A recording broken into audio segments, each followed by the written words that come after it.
В Амге прошли юбилейные мероприятия, посвященные 90-летию самодеятельного композитора, мелодиста, общественного деятеля, почетного работника культуры Российской Федерации и Республики Ольги Ивановой-Сидоркевич и 50-летию Амгинского центра творческого развития.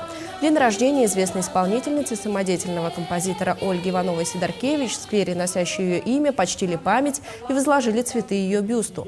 В этот же день педагоги Центра творческого развития провели различные мастер-классы, состоялись выставки ансамбля «Амма Чечере», а также выставка работ педагогов и воспитанников Центра.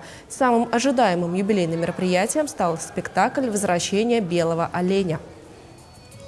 То, что они все под руководством директора Иваны Шестаковой, они, вот именно, как сказать, выстрелили, да, в этот день, меня очень обрадовало. Это действительно вот то, о чем мечтала Ольга Петровна Сидоркевич, потому что она хотела создать музыкальный театр.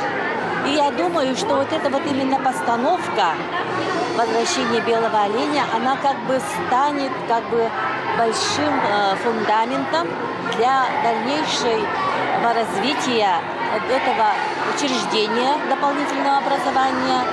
И оно станет новой вехой в развитии ансамбля Амгинского дома детского творчества.